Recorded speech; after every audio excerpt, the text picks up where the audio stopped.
evening, you guys. My name is Kristani Ishen, and in today's video I have a fun topic today.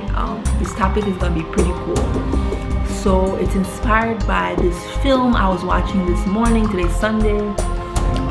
Usually I film on Fridays, but today I woke up early. I was gonna do some cleaning, and what happened is I went on YouTube and I saw this cool African film. So I went on YouTube this morning. And this morning when I watched the film, it said something about contest between some group of women that were having a contest for a prince's heart, or like a royal chief's heart, right? So I didn't get too into the film. I just went midway, and I'm not gonna review the film, right? I went midway. So what I saw was that there was this contest between like 6 to 4 young women. One of the actors is the princess, played by Yul Edochie. The one that he really loves is played by Iniobong Edo. And then there's Mercy Johnson. She's the one that's trying to catch his affections, but he's just not having it. She's throwing herself at him. So I caught this film in the middle. And I just saw these young women like competing in a maiden dance off for a guy's affection. So I was like, oh, let me just watch the middle, right? Okay, so for today's video I will be covering weddings, particularly African weddings, like weddings in general, just a general gist. I won't get too into it. Then I'll be going into how to not care about what people think. That will be the last topic. So the main topic for today will be a little gist of this movie, which I caught in the between, and then I will go into weddings in general, and particularly African and Haitian weddings, American weddings, like that, little wedding traditions. And then finally I will go into how not to care about what people think and how to increase your self-esteem. Okay, so I'm gonna get right into it, right? Okay, so for today's video, I'm gonna get into how I was inspired to talk about weddings. Okay, so this morning I had a very different concept in mind, so I'll say that for another time. But today I thought I'd do something I'm actually excited about doing, right? So for today's video, I saw this morning this little movie, this African movie, and it's about this contest between these young women. The lead girl, which has the princess affections, is played by Iniobong Edo Ekim, and the other girl, which was practically throwing herself at the prince, but he doesn't really have affections for her, is played by Mercy Johnson, right?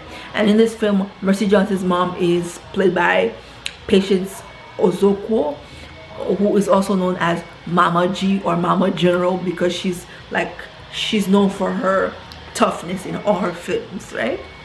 So then this film, I caught it in the middle. I caught the film in the middle, and all I saw was these young women dancing. So I'm like, let me just watch the middle and see what's this about. So within the film, these young women, about 6 of them, are being trained to prepare to get married to this like village prince, right? That's a tradition in that village, is that in order for the prince to marry the girl, she has to do a dance for him, a dance contest, and he picks the one that does the best dance, or the one that he likes their dance the most. That's who he's gonna end up marrying, right? So in the film, the Yul Edochie, which is the princess, which plays the prince in the film, he's already in love with Iniobong Edo Ekim's character, and it's basically a done deal that he and her are gonna end up together. So then he already played her for her bride price, and it's said that he's gonna be with her. But he's just entertaining the whole masquerade of the dance so that he could fulfill the rights of the kingdom, because you're supposed to do that in his village. So then the other girls, they're practicing and they're being taught the dance by an instructor, and Edo's character is also being instructed, and she's learning new dance moves and she's perfecting her craft. But throughout the film, towards the middle that I see that Mercy Johnson's character, she's really going heavy. She wants to be queen, so she's all over the prince. She's willing to just throw herself at him, even though that he doesn't particularly care for her that much, because his heart belongs to Edo's character, Iniobong Edo Ekim's character, right?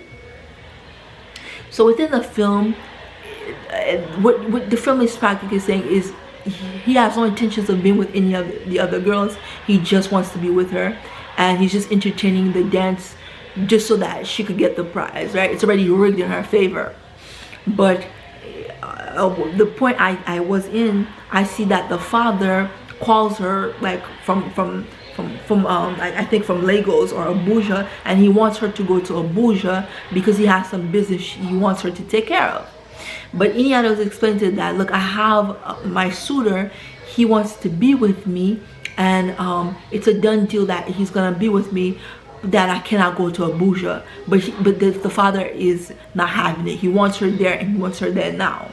And then she hangs up the phone, and he tells her he forbids her for her. He wants her to go to Abuja so he could do some business, something that he needs her to do, right? So then she tells her dad, I'm sorry, I have to go, because this is my true chance of love, of being with the person that I love, and it's practically rigged in my favor. That's what she, for the most part, tells the dad. So she hangs up the phone, and later on it fast forwards to the ceremonial dance, and in front of the elders, the chiefs and the parents, the young women are beginning to do the dance, and each one has a showcase that she has to do, and later on the prince is gonna have to pick who he wants to be his wife, who he picks as his wife from the maidens, right? But all you guys need to know is that it's rigged in Edo's favor, because he's in love with her. He has no intention of being with anybody else. So then the other girls dance, they do a great job, and then Mercy Johnson's character, she dances, and she does an excellent job, right?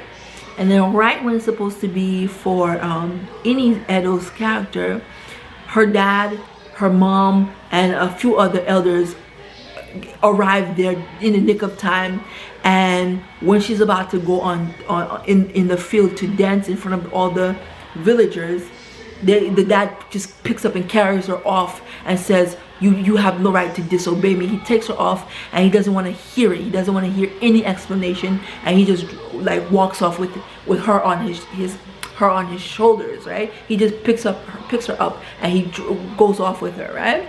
Meanwhile, the contest, the person that did the contest, the instructor, she's just horrified, and she's trying to explain to the father, look, your daughter's it's a chance of a lifetime for her to get married. You can't do this. You can't take her away with you, right? So then he takes her away with him and the mother and the other guests that he came along with. They take her away, and she's just yelling and screaming, trying to get him to reason. So then the contest announcer, he finished announcing the other women. They finished dancing, they did a great job, and now he's calling for her, Edo's character, to come on stage. But much to his surprise, one of the elders says that she hasn't shown up, that something happened where she cannot show up. Now when this is happening, what you see is that when the prince gets wind that Ini is not coming because there's been some mishaps, you literally see he looks like he's about to have a heart attack, because he doesn't want anybody else. That's the girl for him, you know. And if she doesn't go and dance, he has to pick somebody else. And his mom, the queen, is sitting next to him, and he's basically about to have a heart attack because he doesn't understand what's going on, why she's not there, right? So then finally the contest organizers, like, since she cannot be found, then I guess it's time for you, prince, to make a choice. So then he's about to have a heart attack. He doesn't know what's going on, and in a few minutes, right in the nick of time, Edo's character comes back in, and he just breathes a sigh of relief because he's like, whoa, that was a close one, right? So she comes in, and the other parents are kind of angry because like they're like, who is this girl who's coming in and she came late? But the contest organizers like, you know what, she had a problem, let's give her a chance. So she dances, she does a great dance, and it's a traditional African dance that most maidens do, and it's very fascinating to watch. So she was doing this dance, and then she did it the best, and then the prince, he couldn't hide his delight. He just stood up, he hugged her, and it was announced without them even going through any logistic that she's the next bride to be. Much to Mercy Johnson's, the girl that was all over him's, chagrin, and much to the other maidens, they're all upset because they're like, where did this girl come from that she just came out of nowhere from being absent, missing in action, and she took away the marriage, right? And then towards the what later ends up happening as the plot thickens, Patience Ozokwor, Mama G, decides she concocts a plan with Mercy Johnson, the girl that's been throwing herself at the prince, to make a lie and say that she's pregnant in order to entrap him and thereby win the throne.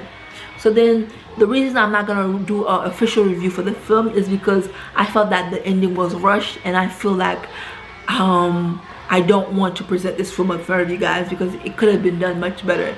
It could have been done much better, and I just don't want to entertain this film, right? But if you guys ever want to check out the parts that I want to tell you about, I will find it and link it down below so you guys can see what exactly I am referring to, right? So then that's the main, this gist is the main reason. It's not the main reason for this video. The main reason for this video is to discuss with you just little aspects of weddings, mainly African weddings, and weddings in general, right? So this film that I saw this morning, it gave me wedding fever, right? Not really, but it gave me like admiration for weddings, right? So then when I saw the maiden dance that they did, I looked it up, and I saw like various aspects of African cultural dance, and I was like, oh, this is so beautiful, you know?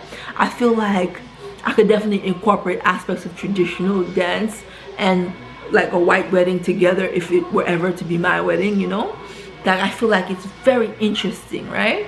And within this video, I'm gonna link down below some examples of what I'm talking about, so you could see the beautiful traditional dance of African, like particularly Nigerian weddings. Like there's different other African weddings that I really love also, but they go all out. I really love how they bring the traditional, they modernize it, and not only they modernize it, they put a spin on it that is just altogether fabulous, right?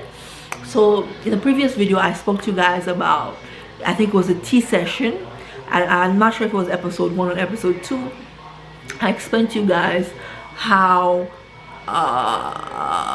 like I admire, like in like Princess Di's wedding, Princess Diana, how it was like not day, it was not night, but it was like twilight. It was gonna be 6 o'clock, and it was like at dusk. So there's like this eerie blue light, and it makes it Princess Diana as she's getting out of the carriage so just gorgeous, and so it just, the lights hits her and she looks just breathtaking, right? So I really appreciate that aspect of time that they utilize within Princess Diana's wedding, right? So then for weddings in general, right, as they say, there is no such thing as an ugly bride. Weddings are just fantastic. I love how it's like a union of two families, and not only is it like a union of two families, it's a union of two lives, you know. I feel like although much attention is sometimes even too much to the wedding, because it's like the ceremony into the marriage, I feel like more work should be done in the marriage also. It's not just the wedding. But I do appreciate how elaborate the theatrics of the weddings are, right?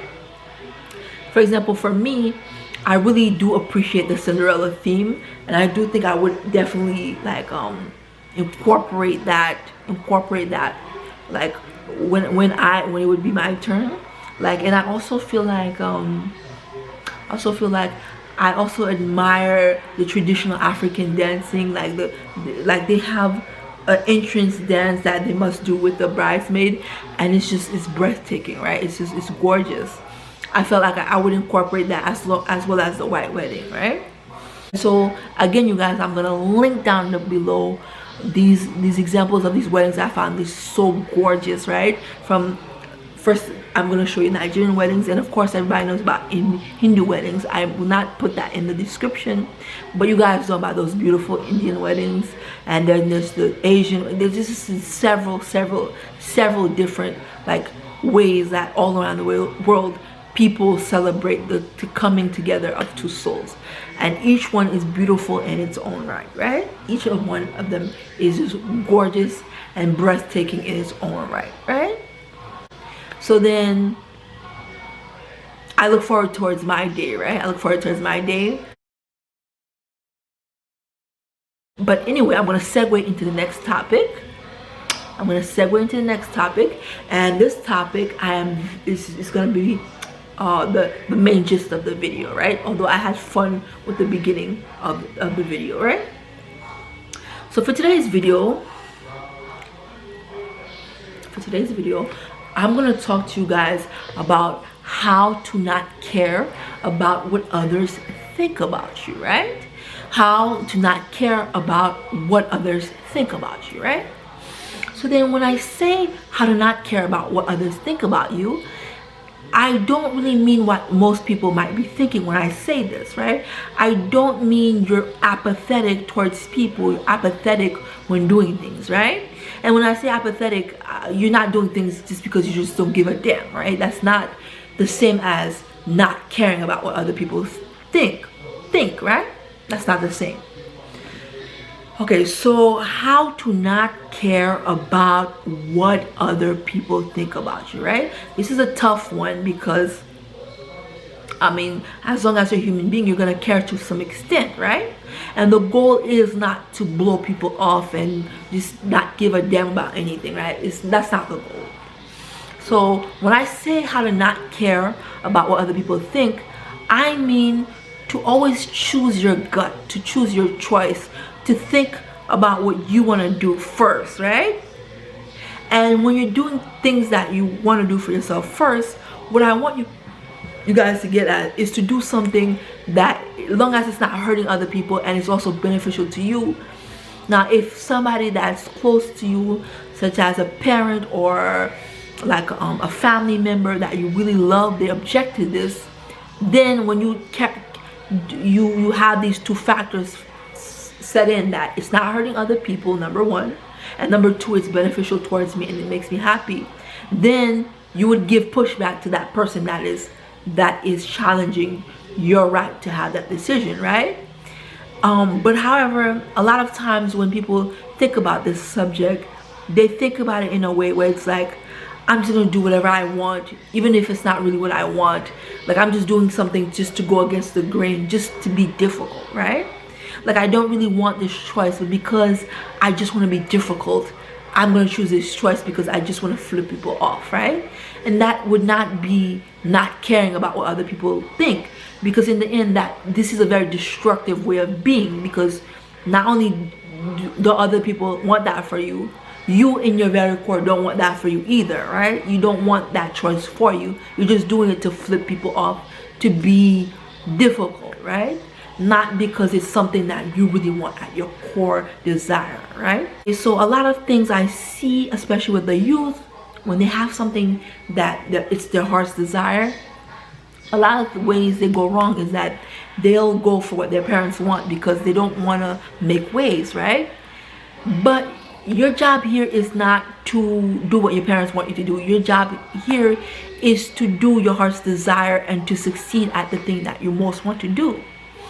The only problem I have with this is that because they're going on not the well-beaten path and they're going into uncharted territory, sometimes they don't put in the work that they need to, so that they could show to their parents, look, this might not be a very unconventional career, but I'm gonna put the work in. I'm gonna do the best that I can, and I'm gonna do the best that I can so that I could be my best and make this a lucrative career for myself, right?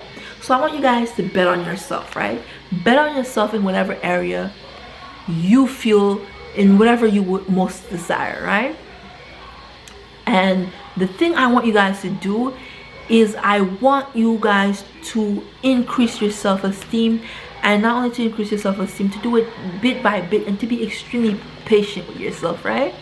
I don't want you guys to think that loving yourself is something that happens overnight, right? Because a lot of times when your self-esteem is being broken down, it's done systematically over a long period of time, right? It's done over a while, right? So in the same way that it took some people for their self-esteem to become lower, I'm gonna need you guys to be very patient and to build a strong foundation when it comes to your self-esteem, right? And remember, this is a lifelong thing, right? And I want you to begin to just pour into your self-esteem, right? I want you to basically make it your focal point in your life that your self-worth, your self-esteem, your self-love, your sense of belief in yourself is heightened to a point where if you, whatever you want to do in your life, you feel like I can do anything, right? You feel like you can have wings, that, and you, if you put enough work, if you put in the action, you can accomplish for the most part any goal you put your mind to, right? So, but how would you go about not only not caring about what other people think, which is the goal, but after not caring about what other people think, doing what you want to do, which is the other end of that, right? Doing the things that you most desire, right?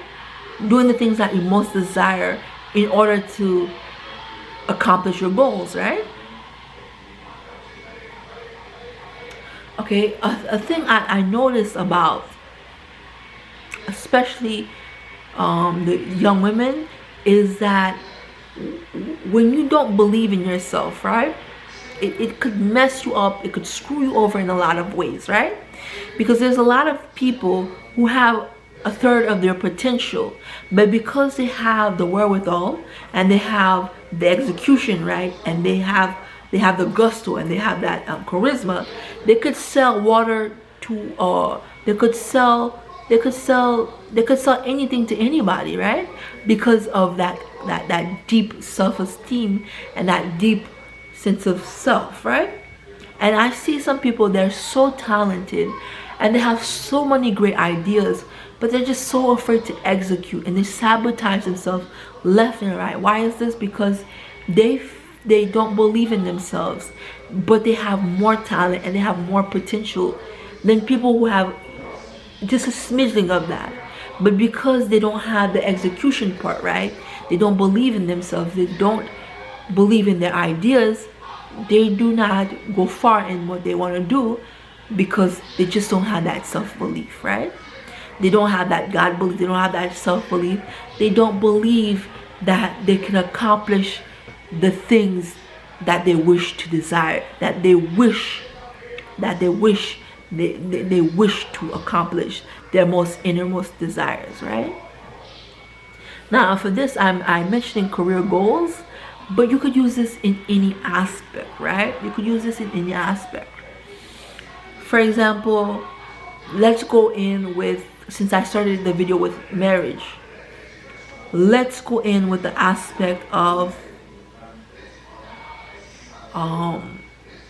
being attracting a person that you, a guy of your dreams, or if you're a guy or girl of your dreams, right?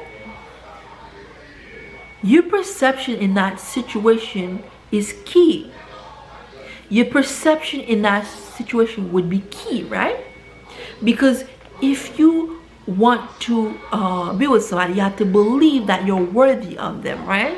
You have to believe that you are worthy of their attention, of their affection, so that you don't get imposter syndrome, right? So that you don't feel like, oh, they're out of my league, right? And believe me, when I say that this has nothing really to do with the outside appearance, I really mean this, right? I really mean this, like, and I'm gonna explain to you what I mean. There are plenty of people who they are such great catches, but because they have certain programs running in the background about their self-worth, they never attract the person that they want, or they always, if they do, they sabotage themselves left and right because there are programs of worthiness that they have running in the background that will ensure that they never get with the person, or the essence of the person that they really want, the type of person that they would really want in their lives, right? And if you want to attract that person that you so desire, the number one person that you have to work on is yourself, right? You have to work on loving yourself 100,000%, right? And when I say this, I don't mean all the, like, you're gonna have your down days, right? But I need for you to be your greatest advocate, right? And once you begin to exude this self-love, the rest will fall into place, right? The rest will fall into place. Now, I always say that in order to attract a person that you would like, in whatever area it is, whatever type of person you would like, that's what you would so desire, you have to become the person that that person would want to be with. So, for example, or at least have the essence of somebody that really cares about themselves enough that would be able to attract that specific person or specific people of that type, right?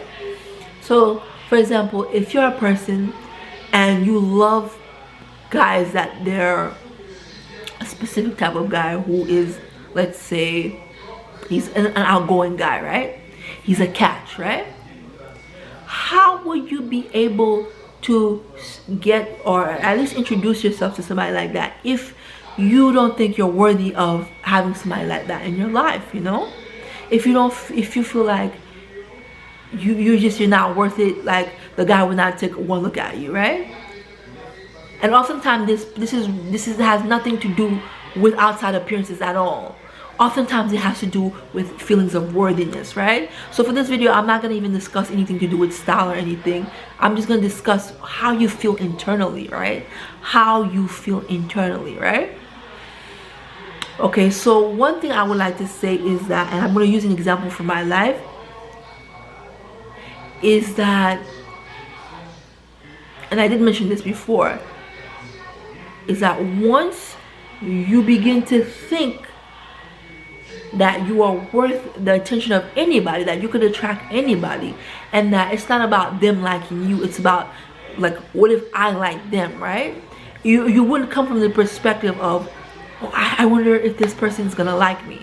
Instead, you'll be like, I wonder if I'm gonna like them.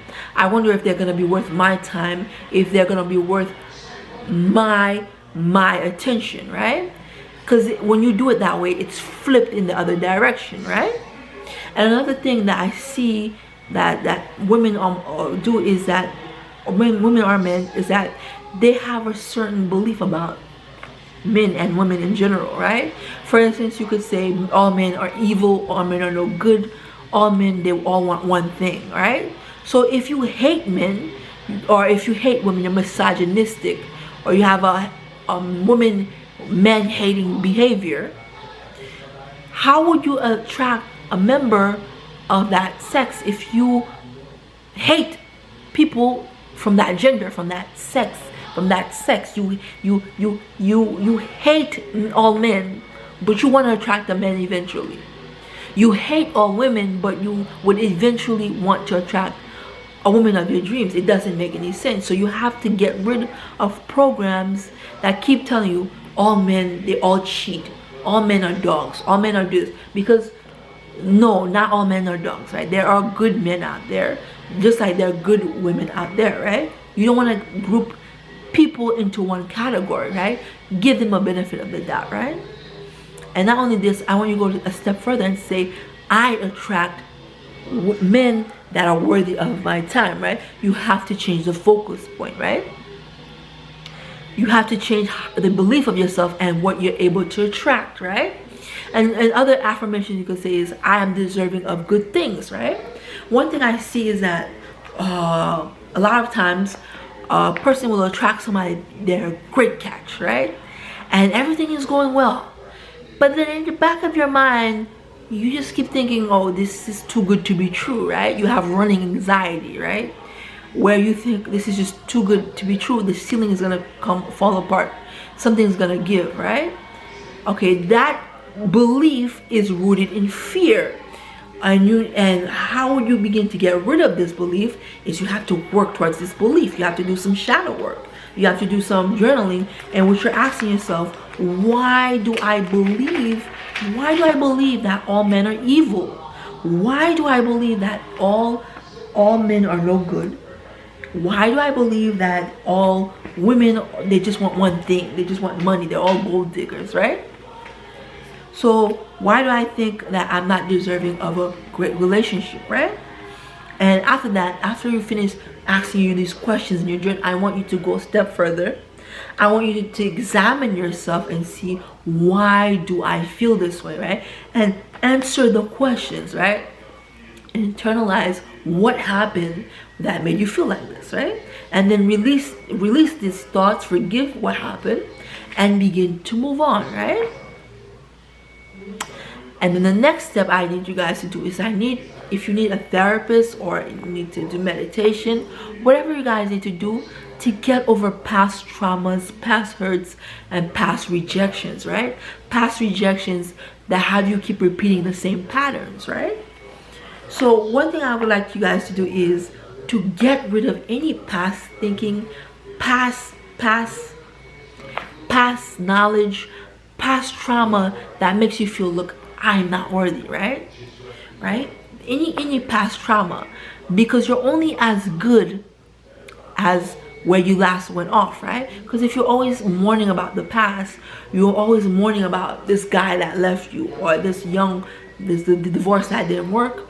What's happening is that you cannot make time for anything new in your life because you're so focused in the rear view mirror, right? You focus on what happened. You focus on this did not work out. You focus on Tom, that it didn't work with Tom, you know? It didn't work with Patrick. It didn't work with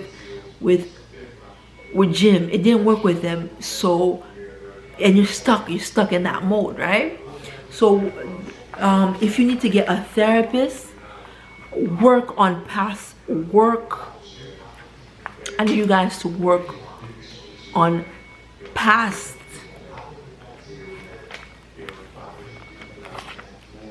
trauma, right? Work on past trauma, right? Because it's in this trauma that you will get released and you will be able to see you get breakthrough, right? So then and then there's journal work, there's affirmations, there's biblical meditation. And with biblical meditation, like reading the Bible, wherever area you feel that you have the trauma in, whether it's feeling of rejection, feelings of abandonment, you want to find scriptures that tackle these aspects, right? And what you would be doing is you would be saying this in your head like every so often throughout the day, for as long as it takes for you to overcome the old programs, right? And if you don't believe in the Bible, then you would use affirmations, right? There's also other modalities you could use, such as mirror work, right?